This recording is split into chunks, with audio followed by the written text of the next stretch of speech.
अस्सलामुअलैकुम वरहमतुल्लाहि वबरकातुहू। दोस्तों, आज एक वीडियो मैंने अपलोड किया था कि मेरा जो अपना नंबर था सऊदी अरबिया वाला, तो वो किसी ने हैक कर लिया है, किसी ने निकलवाया है, व्हाट्सअप भी बना लिया है। उसका मैं किसी भी किस्म का ज़िम्मेदार नहीं हूँ। अगर कोई भी कांटेक्ट करे, चाहे वो पाकिस्तानी है उसने निकलवाया है, चाहे वो अरबी है या दोबारा रिप्लेस हुआ है।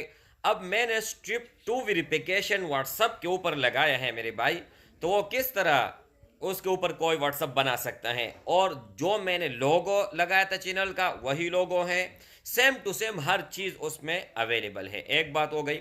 दूसरी बात यह है कि अब ये मेरा न्यू नंबर है, अगर इस पर आप राबिता करते हैं तो मुझसे राबिता होगा। इस नंबर के अलावा किसी भी नंबर पर आप राबिता करते हैं तो उसका किसी भी तरह मैं ज़िम्मेदार नहीं हूँ। मैं इतला के लिए ज़रूर बताना चाहूँगा कि आप उस नंबर पर राबिता हरगिज़ मत करें। अस्सलामु अलैकुम।